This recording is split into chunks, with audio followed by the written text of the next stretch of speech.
नमस्कार दोस्तों, कैसे हैं आप सब। उम्मीद करता हूँ आप बहुत अच्छे होंगे, अपनी तैयारी में जुटे होंगे।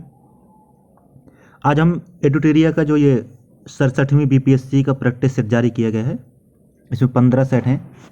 आज इसका हम सेट नंबर 1 करेंगे और ऐसे ही पूरा 15 सेट करेंगे एक एक करके व्याख्या सहित। ठीक है दोस्तों, तो 150 क्वेश्चन है इसमें। आइए शुरू करते हैं। अगर आपको ये वीडियो पसंद आता है तो कृपया करके सब्सक्राइब करें हमारे चैनल को और अपने दोस्तों के साथ शेयर भी करें। ठीक है, तो आइए शुरू करते हैं दोस्तों।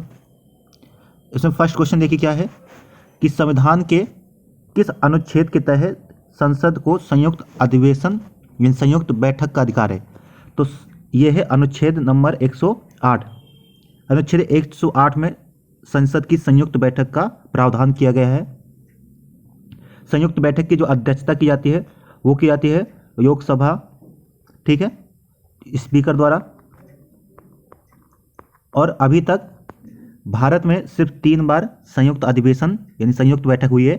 एक हुई थी जब दहेज प्रतिबंध अधिनियम पारित किया गया था, ठीक है, 1959 में, 1959 में दहेज प्रतिषेध अधिनियम। उसके बाद दूसरी बैठक हुई थी 1977 में, 1977 बैंकिंग सेवा आयोग विधेयक में। और तीसरा 2002 में, ठीक है, 2002 में पोटा अधिनियम पारित किया गया था यानी आतंकवाद निवारक अध्यादेश। ठीक है, इसमें जो हम बता दें अनुच्छेद जो 110 है, अनुच्छेद 110 का संबंध धन विधेयक से है, ठीक है, धन विधेयक से।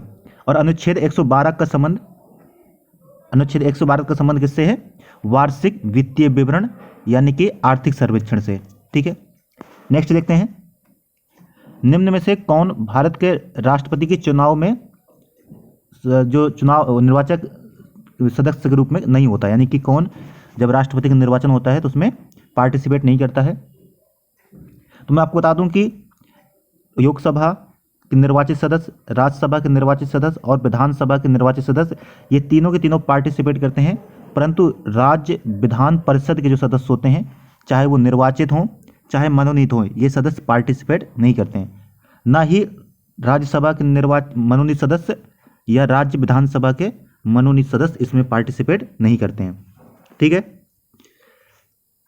और एक बात, यदि हम बात करें किसके, राष्ट्रपति के महाअभियोग की, तो महाअभियोग में सिर्फ लोकसभा के निर्वाचित तथा मनोनीत और राज्यसभा के निर्वाचित तथा मनोनीत सदस्य ही पार्टिसिपेट करते हैं। इसमें राज्य विधानसभा के सदस्य भी पार्टिसिपेट नहीं करते। ठीक है, तो इसका आंसर कौन सा हो जाएगा? इसका आंसर हो जाएगा ऑप्शन नंबर डी। नेक्स्ट है, नीति निर्देशक तत्व के संबंध में कौन सा कथन सही नहीं है? फर्स्ट कथन है कि इसको संविधान के भाग 4 में है, तो ये सही है। इसको आयरलैंड के संविधान से ग्रहण किया गया है, ये भी सही है। डॉक्टर अंबेडकर ने इसे संविधान की अनोखी विशेषता कहा, ये भी सही है। परंतु जो ऑप्शन नंबर डी है कि ये परिवर्तनीय है, तो ये परिवर्तनीय नहीं है। परिवर्तनीय अर्थात जिस प्रकार से मौलिक अधिकार के लिए हम सुप्रीम कोर्ट जा सकते हैं अनुच्छेद 32 के तहत, इसी प्रकार से हम नीति निर्देशक को के तहत हम या तो सुप्रीम कोर्ट या हाई कोर्ट नहीं जा सकते हैं। ठीक है, तो ऑप्शन नंबर डी हमारा क्या है? सही हो जाएगा, इसका रॉन्ग यानी कि। नेक्स्ट है, किस समिति ने पंचायतों को आर्थिक रूप से आत्मनिर्भर बनाने की सिफारिश की थी? तो ये की थी सिंघवी समिति जो है, एम सिंघवी समिति जो है, इन्होंने ही बताया, कहा था कि हमें पंचायतों को आर्थिक रूप से आत्मनिर्भर बनाना चाहिए। ठीक है, अशोक मेहता समिति जो है, इन्होंने द्विस्तरीय पंचायती राज की व्यवस्था की बात कही थी। वहीं पे बलवंत राय मेहता समिति की बात करें तो इन्होंने त्रिस्तरीय पंचायत की बात कही थी। ठीक है, और एक बात बताने की पंचायती राज, पंचायत के गठन का प्रावधान 73वें संविधान संशोधन द्वारा किया गया था। ठीक है, आगे देखते हैं, किस संविधान संशोधन के द्वारा मौलिक कर्तव्यों को संविधान में जोड़ा गया था? तो ये है 42 कॉन्स्टिट्यूशन अमेंडमेंट। ठीक है, स्वर्ण सिंह समिति के आधार पर 42वें संविधान संशोधन द्वारा स्वर्ण सिंह समिति के द्वारा 10 कर्तव्यों को जोड़ा गया था। ठीक है, 11वां मौलिक कर्तव्य जोड़ा गया था 1902 में, ठीक है, 86वें संविधान संशोधन द्वारा, ठीक है, जिसमें 6 से 14 वर्ष के बच्चों को उनके माता पिता के शिक्षा के अधिकार के लिए शामिल किया गया था। नेक्स्ट का बात करते हैं, अनुच्छेद 12 किससे संबंधित है? अनुच्छेद 12 का संबंध केंद्र एवं राज्यों के मध्य वित्त के बंटवारे से संबंधित है, ठीक है, जिसमें 268 से लेकर के 300A तक प्रावधान किए गए हैं, ठीक है। नेक्स्ट बात करते हैं, क्वेश्चन नंबर 7 में देखते हैं, इसमें दिया कि संविधान का कौन सा अनुच्छेद संसद को विधि निर्माण की शक्ति प्रदान करता है? एडुटेरियन ने इसका आंसर डी बताया है, परंतु ये सारे के सारे अनुच्छेद, जैसे अनुच्छेद 249, अनुच्छेद 250, अनुच्छेद 252 और अनुच्छेद 253, इन सभी में संसद को विधि निर्माण की शक्ति प्रदान की गई है। जैसे अनुच्छेद 249 में है, किसी राष्ट्रीय महत्व के विषय पर, राज्य सूची के विषय पर संसद कानून बना सकती है। अनुच्छेद 250 में बात की गई है कि जब राष्ट्रीय आपातकाल घोषित हो तब राज्य सूची के विषय पर कानून बना सकती है। वहीं अनुच्छेद 252 में कहा गया है कि यदि 2 या 2 से अधिक राज्य संसद से सिफारिश करते हैं तो राज्य सूची के विषय पर कानून बनाया जा सकता है। वहीं अनुच्छेद 253 में कहा गया है कि जब किसी अंतर्राष्ट्रीय महत्व के विषय पर संसद को कानून बनाने की शक्ति प्रदान होगी। तो मेरे हिसाब से इसका आंसर ई होना चाहिए। आप बताएं कमेंट करके कि इसका आंसर क्या होगा, ठीक है। नेक्स्ट है, केशवानंद भारती बनाम केरल राज्य 1973 का जो वाद है, इसका महत्वपूर्ण निर्णय क्या था? तो इसका महत्वपूर्ण था आधारभूत संरचना, संविधान की आधारभूत संरचना का सिद्धांत दिया गया था केशवानंद भारती वाद में, ठीक है। नेक्स्ट है, संविधान के भाग 17 में संघ शासकीय प्रयोजन हेतु किस प्रकार के अंकों का प्रयोग करने की बात कही गई है? तो यह है भारतीय अंकों का अंतर्राष्ट्रीय रूप, ठीक है। नेक्स्ट है, 1966 में गठित प्रशासनिक सुधार आयोग के अध्यक्ष कौन थे? तो ये थे मोरारजी देसाई जी। मोरारजी देसाई जी को प्रशासनिक सुधार आयोग का अध्यक्ष नियुक्त किया गया था। नेक्स्ट है, राज्यपाल के संबंध में कौन सा कथन सही नहीं है? ठीक है, तो फर्स्ट क्वेश्चन है कि वेतन राज्य की संचित निधि से दिया जाता है, ये बात सही है। तो इसमें से एक हटा दीजिए, ये सही है, ये सही है, ये सही है। अब या तो डी सी रॉन्ग होगा या ई हो सकता है। नेक्स्ट है कि वेतन भारत की संचित निधि दिया जाता है, तो ये सही नहीं है। भारत की संचित निधि से नहीं, राज्य की संचित निधि से वेतन दिया जाता है, तो यानी कि दूसरा रॉन्ग है, तो सी सही हो सकता है। फिर नेक्स्ट है कि पेंशन राज्य की संचित निधि दिया जाता है, हाँ तीसरा सही है, तीसरा रॉन्ग है, क्योंकि जो पेंशन है वो भारत की संचित निधि से, यानी कि चौथा तो सही है, दिया जाता है। तो इसका आंसर हो जाएगा सी, 2 और 3 रॉन्ग है। इसका नेक्स्ट देखते हैं, क्वेश्चन नंबर 12 है, आर्थिक आधार पर आरक्षण को किस संविधान संशोधन द्वारा स्वीकार किया गया था? तो ये है स्वीकार किया गया संविधान संशोधन अधिनियम 103वें संविधान संशोधन द्वारा, जिसमें आर्थिक रूप से पिछड़े वर्ग को 10% आरक्षण का प्रावधान किया गया है, ठीक है। वहीं ठीक है, ये 2019 में ये अधिनियम पारित किया गया था। आगे देखते हैं, किस शासक को उसके सिक्कों पर बीड़ा बजाते हुए दिखाया गया है? तो ये दिखाया गया है समुद्रगुप्त को। समुद्रगुप्त को उसके सिक्कों पर बीड़ा बजाते हुए दिखाया गया है। इस बात से प्रतीत होता है कि समुद्रगुप्त संगीत प्रेमी था। समुद्रगुप्त को ही भारत का नेपोलियन भी कहा जाता है, ठीक है। नेक्स्ट है, वैदिक समय में आजीवन अविवाहित जो कन्याएं रहती थी उन्हें क्या कहा जाता था? तो जो कन्याएं आजीवन अविवाहित रहती थी उनको अमाजू कहा जाता था, ठीक है, क्या अमाजू। वहीं जो उपहार विदाई के समय, ठीक है, जो उपहार दिया जाता था विदा के समय, जिसको दहेज कह सकते हैं, उसको बहेतु कहा जाता था। क्या कहा जाता था? बहेतु, ठीक है। नेक्स्ट है, ताम्र पाषाणिक जो स्थान है उनमें गेहूं का यानी अनाज का सबसे बड़ा साक्ष्य कहाँ से प्राप्त हुआ है? तो ये प्राप्त हुआ है नौदा टोये से, ठीक है। नेक्स्ट देखिए, 14वीं सदी पूर्व बोगज गोई का जो अवयव है वो कहाँ से प्राप्त हुआ है? तो वो प्राप्त हुआ था एशिया माइनर से, ठीक है। 14वीं सदी का जो बोगज गोई का अवयव है वो कहाँ से प्राप्त हुआ है? एशिया माइनर से। ये 1400 ईसा पूर्व का है। ठीक है, 1400 ईसा पूर्व का ये अभिलेख है जो कहाँ से प्राप्त हुआ है, एशिया माइनर से। ठीक है, इसमें आर्यों के बारे में, आर्यों का भारत में प्रवेश के बारे में बताया कहा गया है। इसमें आर्य देवता इंद्र, वरुण, मित्र, ठीक है, आदि देवताओं के नामों की भी व्याख्या है। ठीक है, आगे देखते हैं 17वां क्वेश्चन। निम्न में से किस शासक ने संपूर्ण श्रीलंका पर विजय प्राप्त की थी? तो ये की थी राजेंद्र प्रथम ने। ठीक है, राजेंद्र प्रथम ने ही सर्वप्रथम विजय प्राप्त की थी। ठीक है, इसके बाद देखते हैं नेक्स्ट, भारत छोड़ो आंदोलन के संबंध में कौन सा कथन सही नहीं है? तो इसमें प्रथम है कि इस आंदोलन का नारा क्या था, करो या मरो, ये सही बात है। इसका प्रस्ताव नेहरू जी ने रखा था, ये भी सही है। ब्रिटिश हुकूमत द्वारा ऑपरेशन 10 आवर शुरू किया गया था, नहीं, ये रॉन्ग है, ऑपरेशन 0 आवर शुरू किया गया था। कौन सा? Operation 0 hour. Hindu Mahasabha, communist party of India, Muslim League ने इसका समर्थन किया था, तो ये भी रॉन्ग है, इन्होंने समर्थन नहीं किया था। ठीक है, तो कौन सा? सी रॉन्ग है और डी रॉन्ग है, तो इसको हमारा कौन सा हो जाएगा, एक से अधिक, यानी कि ई ऑप्शन सही है। ठीक है, आगे देखते हैं नेक्स्ट है, न्याय दर्शन के प्रवर्तक कौन है? तो न्याय दर्शन के प्रवर्तक वो माने जाते हैं गौतम को, गौतम ऋषि को न्याय दर्शन का प्रवर्तक माना जाता है। वहीं कणाद को, ठीक है, वैशेषिक दर्शन का प्रवर्तक माना जाता है। ठीक है, आगे देखते हैं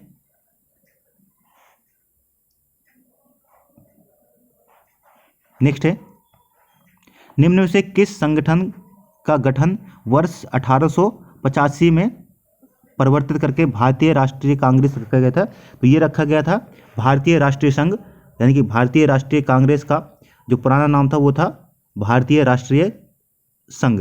ठीक है, जिसकी स्थापना A.O.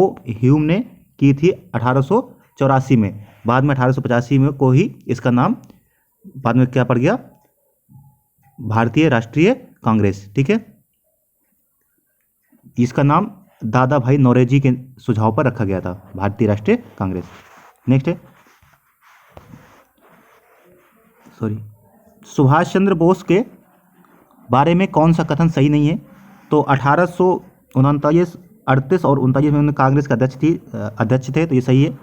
हरिपुरा और त्रिपुरी अधिवेशन थे। नेक्स्ट है कि जापान की सहायता से द फ्री इंडिया सेंटर का गठन किया, तो ये रॉन्ग है, क्योंकि जापान की सहायता से नहीं, जर्मनी की सहायता से उन्होंने ये द फ्री इंडिया सेंटर की स्थापना की थी, तो बी रॉन्ग है। नेक्स्ट है 21 अक्टूबर 1927 को सिंगापुर में आज़ाद हिंद सरकार का गठन किया, ये सही है।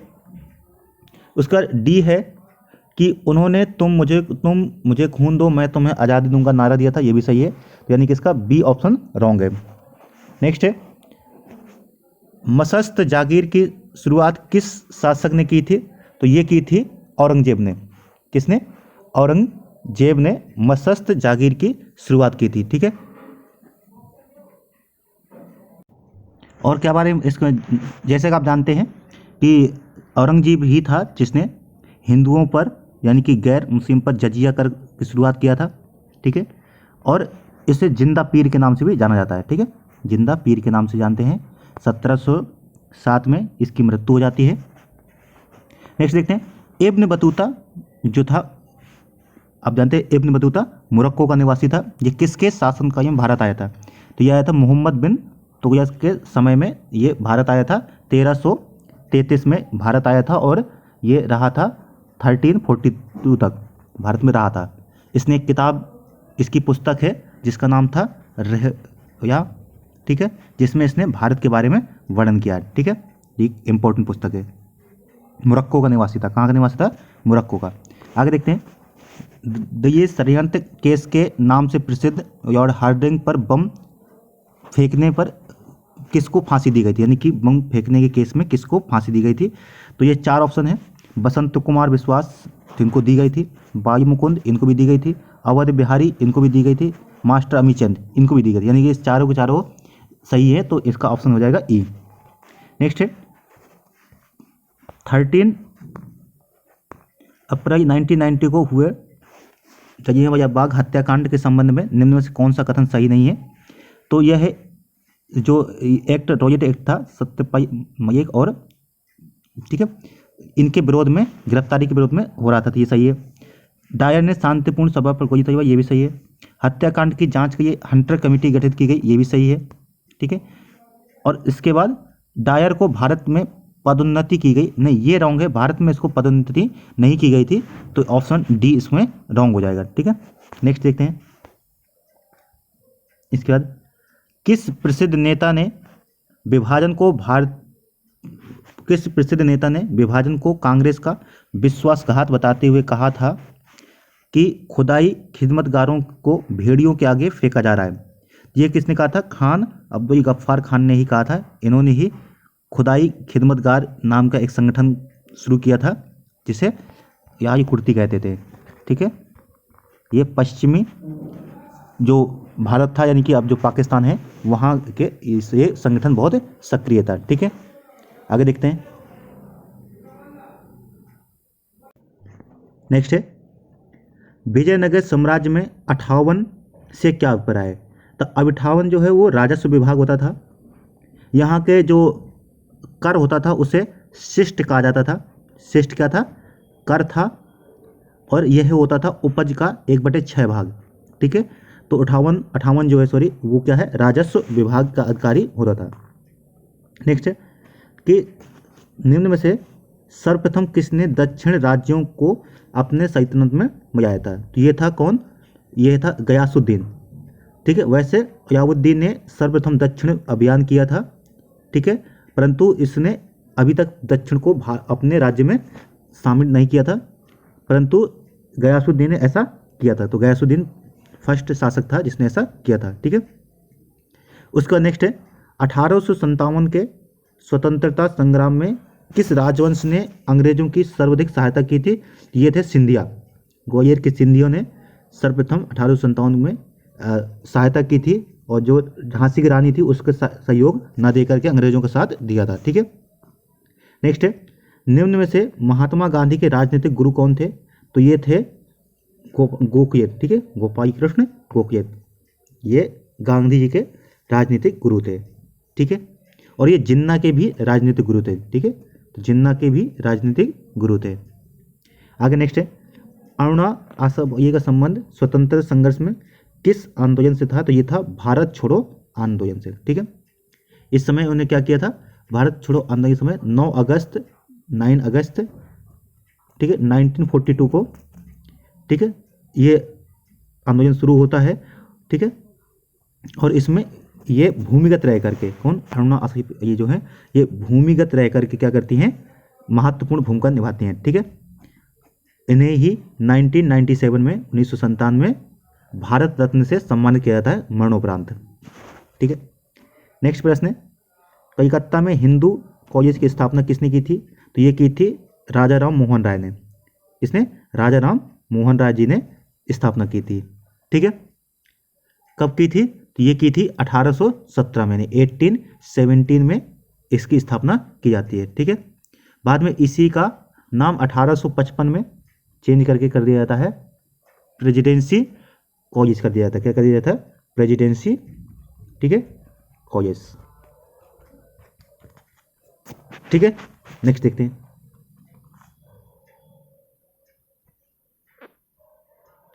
मित्र मेला संघ की स्थापना किसने की थी? तो ये की थी विनायक दामोदर सावरकर जी, ठीक है। मित्र मेला, इसी का बाद में नाम पड़ जाता है क्या? अभिनव भारत, ठीक है।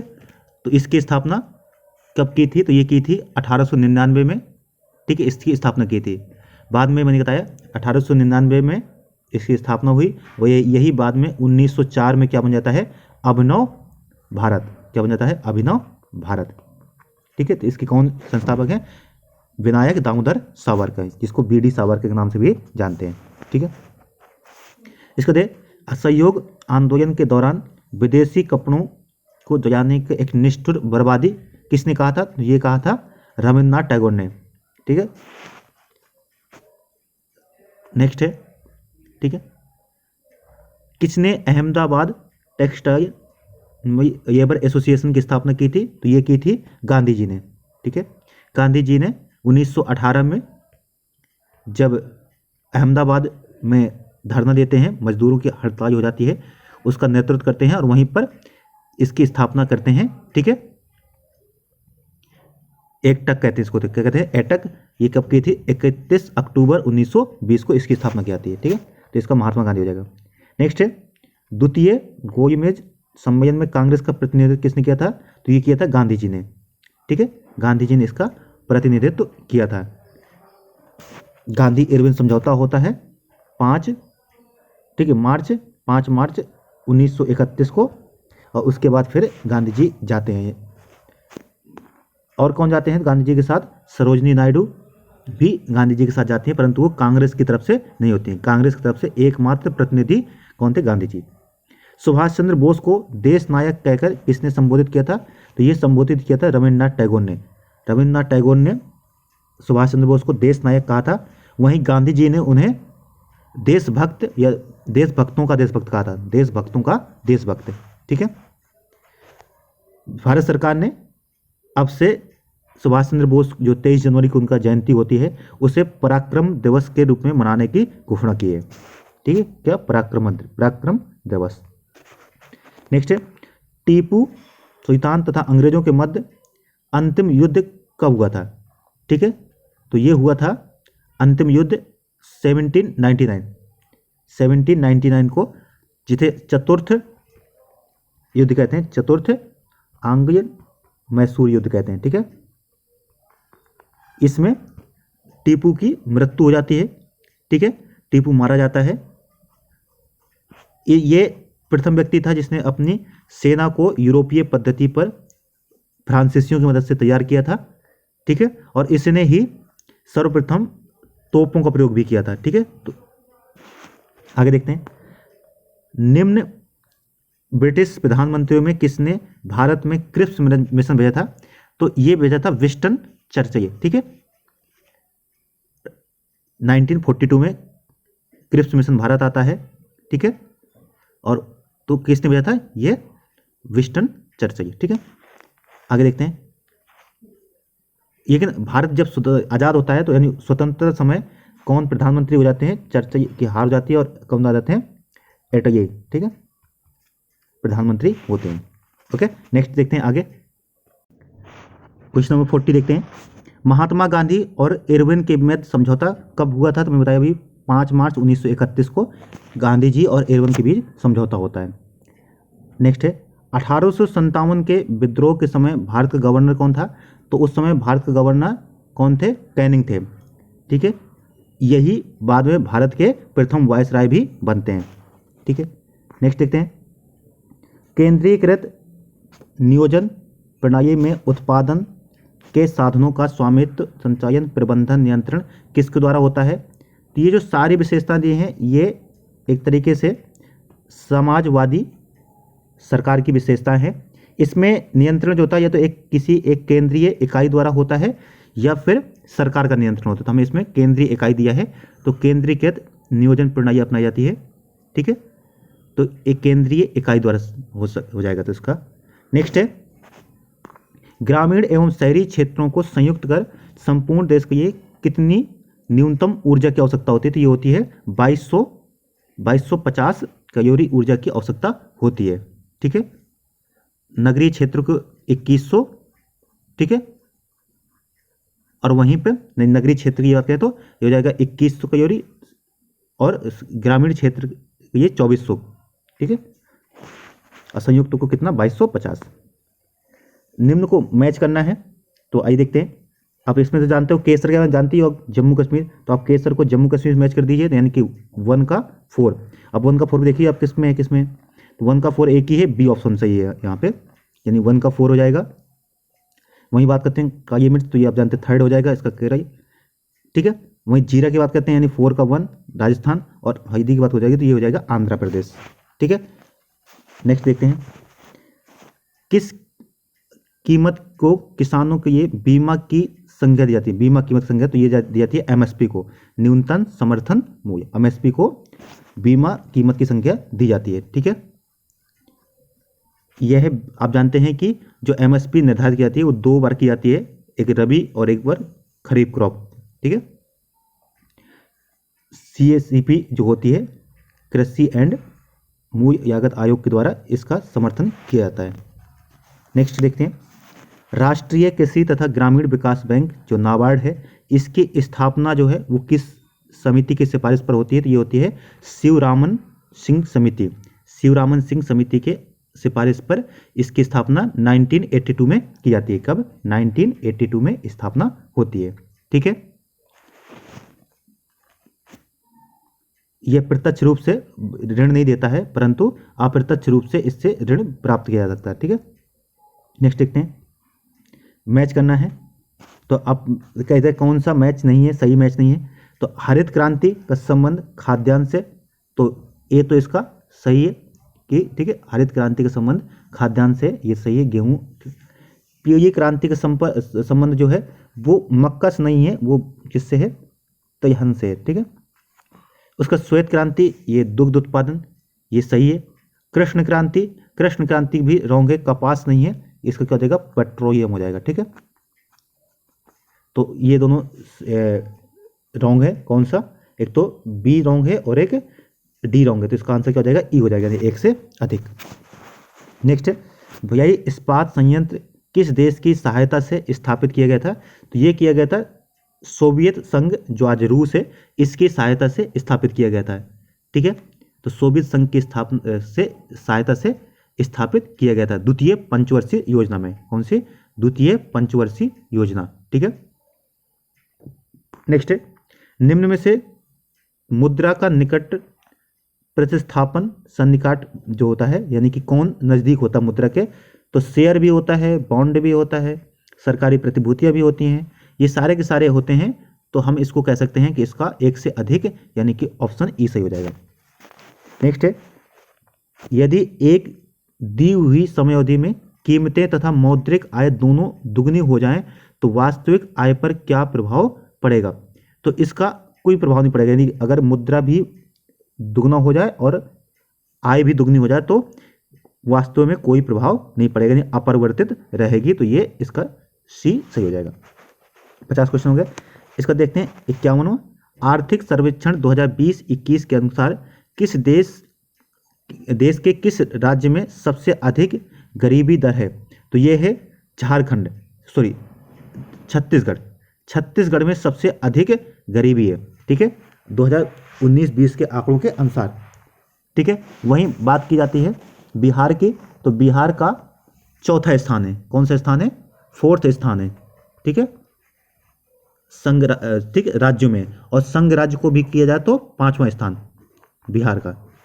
ठीक है, आगे देखते हैं। नेक्स्ट 52 क्वेश्चन, निम्न में से कौन सी एक उष्ण कटिबंधीय सवाना प्रदेश की विशेषता है? इसमें बताना है कि कौन सी एक विशेषता है। तो वर्ष भर वर्षा, ये तो नहीं, वहाँ वर्ष भर वर्षा नहीं रहती है, ये तो उष्ण कटिबंधीय क्षेत्र की विशेषता हो जाएगी। शीत ऋतु में वर्षा, तो ये भी नहीं, शीत ऋतु में वर्षा तो हो ही नहीं सकती, उष्ण कटिबंधीय सवाना क्षेत्र है, तो कहा है। अत्यंत अल्पकालीन शुष्क ऋतु, ये सही है, यानी कि शुष्क ऋतु क्या आती है? छोटी होती हैं। ठीक है, तो ऑप्शन सी इसका सही हो जाएगा। नेक्स्ट, निम्न में से किस राज्य की सीमा बांग्लादेश से स्पर्श नहीं करती है? ठीक है, तो इसका हो जाएगा मेघालय इसकी करती है, त्रिपुरा की करती है, मिजोरम की भी करती है, बट मणिपुर की सीमा साझा नहीं करती है। ठीक है, तो इसका आंसर क्या हो जाएगा? मणिपुर हो जाएगा। नेक्स्ट, निम्न में से विचार करना है, गर्म और शुष्क जलवायु, हल्की और सर्दी और सदाबहार ओक के पेड़, ये कह रहा है कि किस प्रकार की विशेषता है, कौन से जलवायु की विशेषता है? तो ये है, इसका आंसर हो जाएगा, ये हो जाएगा भूमध्य सागरीय की, ये भूमध्य सागरीय की विशेषताएं हैं। नेक्स्ट है, इसको मैच करना है, कह रहा है कौन सा सही मैच नहीं है? तो विच ऑफ द, मतलब इसमें से कौन सा मैच नहीं है वो देखना है। ठीक है, तो देखिए एक एक करके देखते हैं। सबसे पहले बाड़ा यातायात, ये कहाँ पर है? ये हिमाचल प्रदेश, ये सही है। शिवपुरा, ये भी कहाँ है? हिमाचल प्रदेश, ये भी सही है। माना सिक्किम, ये रॉन्ग है, सिक्किम में नहीं है, ये कहाँ पर है, उत्तराखंड में। माना, नीति, ये सारे सारे कहाँ हैं, ठीक है। और तो ये भैया ये सिक्किम में, ये सही है। तो ये इसमें कौन सा सही हो जाएगा, सी ऑप्शन इसका हो जाएगा। नामचा बरवा हिमालय की किस श्रेणी में अवस्थित है, तो ये अवस्थित है हिमाद्री, या जिसको महान हिमालय या बृहद हिमालय कहते हैं, तो ऑप्शन बी नंबर, ठीक है। नेक्स्ट है, ठीक है, पटना के समीप गंगा नदी, जो गंगा नदी है में किस दिशा से आकर गंडक जो है, तो गंडक कौन से किस आकर के उसमें मिलती है, तो ये है इसका ऑप्शन हो जाएगा उत्तर दिशा से, यानी कि उत्तर दिशा से नीचे इधर इस तरह की गंगा है, यहाँ से गंडक आती है और कहाँ है, पटना यहाँ पर है, तो उत्तर दिशा हो जाएगी, ठीक है। नेक्स्ट देखते हैं, नदियों की विसर्प वाहिका जो गोखर झील के रूप में पाई जाती है उसे क्या कहते हैं, तो इसे कहा जाता है मन। क्या कहते हैं इसको, मन कहते हैं, ठीक है। मन, और जैसे कुछ नाम है, ओट्रिया मन, राघोपुर मन एवं पिपरा मन, ये कुछ नाम है, ठीक है। तो क्या कहते हैं इनको, मन कहते हैं। नेक्स्ट, बिहार में टाल क्षेत्र का विस्तार कहाँ तक है, तो ये है पटना से मोकामा तक। कहाँ तक, पटना से मोकामा तक, ठीक है।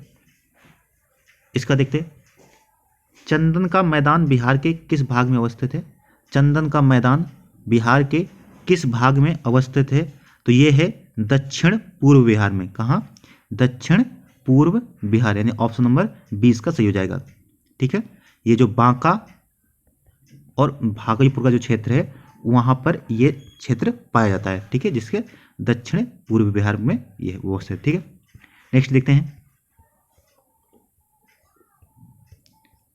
इसका कहता है कि मरुद्यान किसे कहा जाता है, मरु उद्यान किसे कहते हैं, तो मरु उद्यान होता है जो रेगिस्तान में थोड़ा बहुत हरी भरी जगह होती हैं, तो इसको कहते हैं। तो यानी ऑप्शन नंबर सी इसका सही है, जो रेगिस्तान में कहीं कहीं हरी जगह दिखती है उसे हम क्या कहते हैं, मरु उद्यान कहते हैं, ठीक है।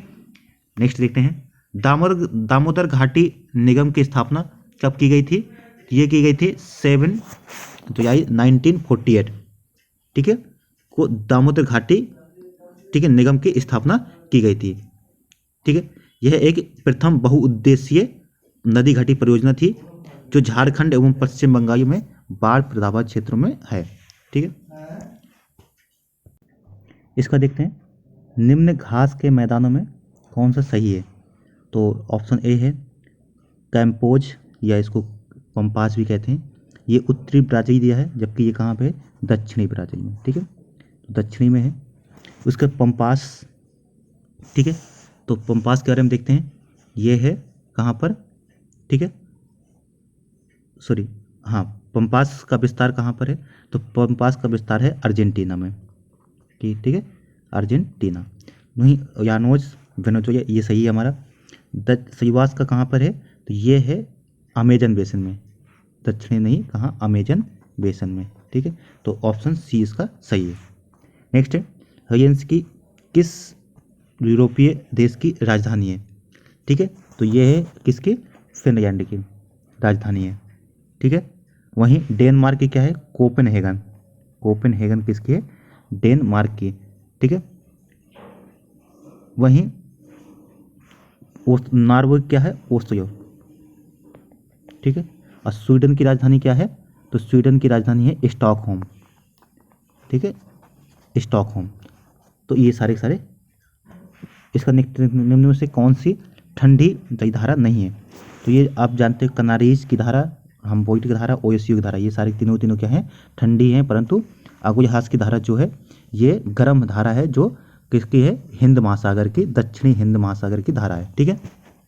नेक्स्ट देखते हैं, आयतन की दृष्टि से साफ पानी की सबसे बड़ी झील कौन सी है, तो ये है बैकाल झील, कहाँ पे है, रूस में। जबकि जो सुपीरियर है वो एरिया के क्षेत्र के हिसाब से सबसे बड़ी झील है साफ पानी की, जो है अमेरिका और कनाडा में, ठीक है, अमेरिका और कनाडा, ठीक है।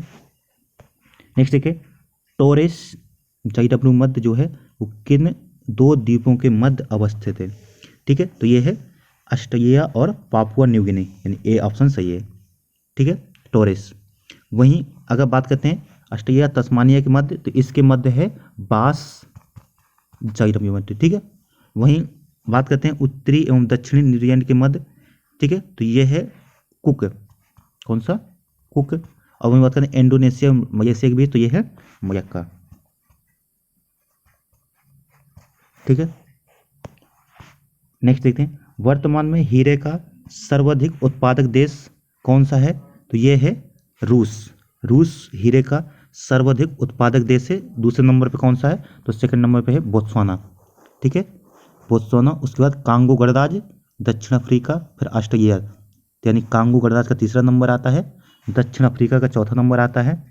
ठीक है, और फिर ऑस्ट्रेलिया का कौन सा नंबर आता है? पाँचवा। ये फोर्थ और ये फिफ्थ। ठीक है, नेक्स्ट देखते हैं, ये है किसी भी देश के घरेलू सीमा में निम्न में से किसको शामिल नहीं किया जाता है? तो जो भारतीय सीमा, जैसे किसी भी देश की जो सीमा होती है, तो देश की समस्त राजनीतिक सीमा, ये सही है। देश के निवासियों द्वारा दो या दो से अधिक देशों के बीच जो वायुयान होते हैं वो भी उस देश की सीमा में आते हैं, ये भी नहीं हो सकता। देश के विदेशों में स्थित दूतावास, वो भी आते हैं। देश में स्थित अंतर्राष्ट्रीय संस्थानों के कार्यालय, ये नहीं आते हैं। ठीक है, जैसे किसी भी देश का दूतावास जो हमारे देश में है, वो हमारे देश की सीमा नहीं माना जाएगा, उस देश की सीमा मानी जाएगी। ठीक है, नेक्स्ट देखते हैं, दिसंबर 2020 में जारी भारत में तेंदुओं की स्थिति 2018 रिपोर्ट के अनुसार भारत में किस राज्य में तेंदुओं की सर्वाधिक संख्या है? तो ये है मध्य प्रदेश। मध्य प्रदेश में तेंदुओं की सबसे अधिक संख्या है। ठीक है, इसका देखते हैं कितने, अगर बात की जाए मध्य प्रदेश में, तो 3421 तेंदुए हैं। कितने? 3421 तेंदुए हैं। उसके बाद फिर दूसरा नंबर आता है कर्नाटका का, सेकंड नंबर पे कर्नाटका, और तीसरे नंबर पे महाराष्ट्र। ठीक है, और चौथे नंबर पे कौन सा है? वो है तमिलनाडु। ठीक है, तो ये क्रम याद रखिएगा। नेक्स्ट है, भारत के किस शहर में एशिया का प्रथम राष्ट्रीय डॉल्फिन अनुसंधान केंद्र स्थापित किया जा रहा है? ये किया जा रहा है पटना में। पटना में भारत का, या अब यह कह सकते हैं पूरे एशिया का ऐसा प्रथम अनुसंधान केंद्र है, स्थापित किया जा रहा है। ठीक है, तो ये इंपॉर्टेंट है, याद रखेंगे। कहाँ पे स्थापित किया जाता है? तो पटना, जो पटना यूनिवर्सिटी है उसमें स्थापित किया जाता है। ठीक है, नेक्स्ट है, संस्कृति मंत्रालय ने हर साल सुभाष चंद्र बोस की जयंती को किस दिवस के रूप में मनाने की घोषणा की है? तो अभी बताया मैंने, पराक्रम दिवस के रूप में मनाने की घोषणा की है। 23 जनवरी को इनकी जयंती मनाई जाती है, उसे पराक्रम दिवस के रूप में मनाने की घोषणा की गई है। ठीक है, वहीं इस वर्ष 125 रुपये का एक स्मारक टिकट भी जारी किया गया है, किसके द्वारा? मोदी जी के द्वारा। ठीक है, आगे देखते हैं, नेक्स्ट 73वां प्रश्न, यूएन रिपोर्ट 2021 के अनुसार विश्व के विभिन्न देशों में रह रहे प्रवासी भारतीयों की संख्या किस देश में सर्वाधिक है? तो ये है संयुक्त अरब अमीरात। संयुक्त अरब अमीरात में भारतीयों की सर्वाधिक संख्या है। ठीक है, कितनी है? तो 1.8 करोड़ के आसपास। ठीक है, भारतीय रहते हैं विभिन्न देशों में, जिसमें से 35 लाख भारतीय कहाँ रहते हैं? 1.85 में से वो संयुक्त अरब अमीरात में रहते हैं। ठीक है, उसके बाद अमेरिका का नंबर आता है दूसरे नंबर पे। ठीक है, और तीसरे नंबर पे सऊदी अरब में। ठीक है, नेक्स्ट, एलन मस्क के द्वारा स्थापित कंपनी स्पेसएक्स, इनकी जो कंपनी का नाम है स्पेसएक्स, ये इंपॉर्टेंट है, कितने उपग्रहों को छोड़ करके कीर्तिमान स्थापित किया है? तो ये है 143 उपग्रह छोड़ करके इन्होंने कीर्तिमान स्थापित किया है। जबकि पहले ये भारत के पास था, इसका 133 उपग्रह छोड़े थे।